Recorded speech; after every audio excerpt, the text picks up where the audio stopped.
Hi folks, this is John from Sharp Mountain Games, and today in this video I want to look back on my 2024 in gaming, and also want to look ahead and maybe set some goals for 2025, and in the process I hope you come along with me on the journey, and maybe it'll spur some ideas for you as well, and we'll do all that after the intro.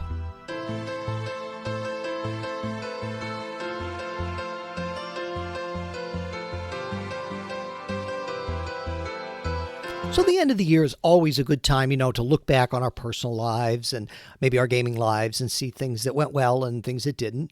Now, obviously, I can only talk about my own experiences, but I really want to invite everyone to have a little conversation, in the comments section down below.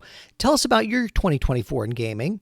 And also, we want to end the video, or I'm going to end the video with some of my hopes for 2025, and I absolutely invite you to do the same. Now, for 2024, I want to look at the good and the bad.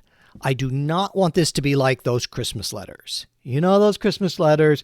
Oh, look how great my life is, and I took these trips, and everything is so perfect with our family, and look how wonderful our children are, and there's no problems at all in our lives. Come on. I hate those letters. That is not real. That's like an Instagram filter for your life.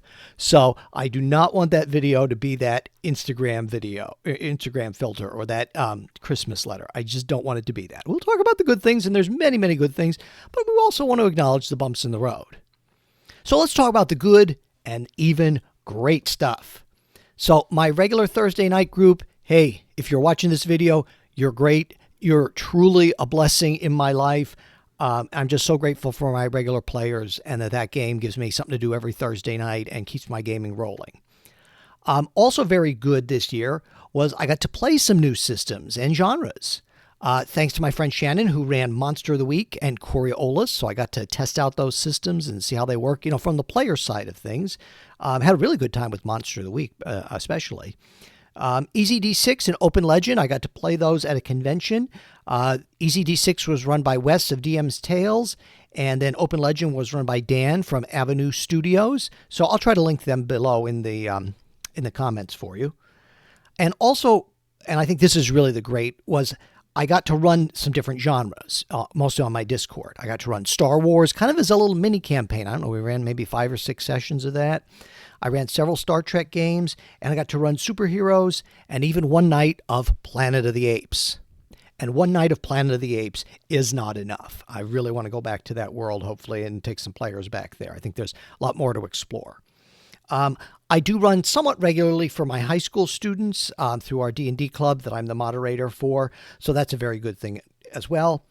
Now, this year also, I've done a lot more solo playing, but with journaling. And the journaling really has been the turning point for me because it gives me a chance just to write and keep a record of everything. And I just think it's so much fun and so relaxing. But really also, it's given me a chance to really refine my D20 roll under system, to check some of the rules and refine things. And it's given me a chance to play things that are not fantasy. I don't do fantasy for my solo. It's all science fiction or superheroes and things like that. So it gives me that opportunity to do that on a much more regular basis. So let's talk about the bad or the less good, the things that maybe weren't great in 2024.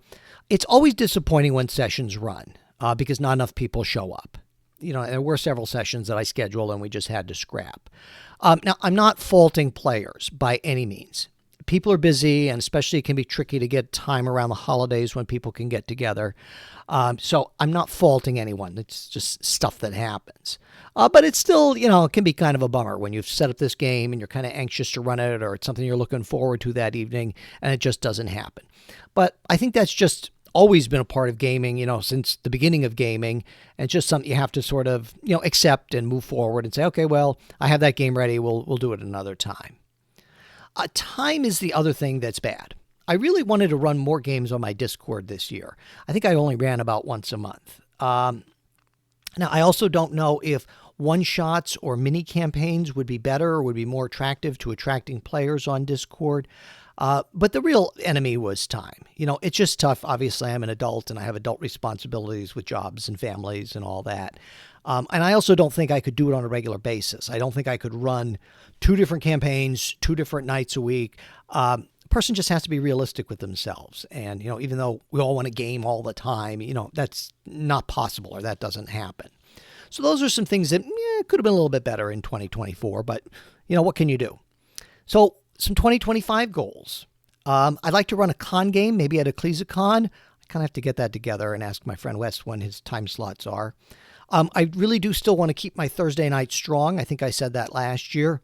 I just think it's so important that even if you want the shiny and you want something new, you can't abandon what you already have. You have to keep that strong and keep that growing.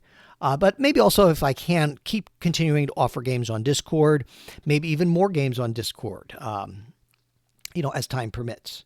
I certainly want to keep my solo gaming and my RPG writing going, because I think that's important. And I guess it all boils down to, and I hope this is true for you too, I just want to improve. I want my games to be kind of like can't miss events. What it used to be like NBC would say, this is must-watch TV, or one of the stations did. And that's kind of how I want my games to be. Now, I don't know if I'll get there. I don't know what that, if that's an achievable goal. But I think it's always good to try to say, how can we get better? So I just would like to improve, with things in general in 2025. So to end the video, let's please keep the conversation going down in the comments below. And up next, I have just a little brief thing which shows you some things from Sharp Mountain Games if you're interested. I thank you so much for watching, and we'll see you next time.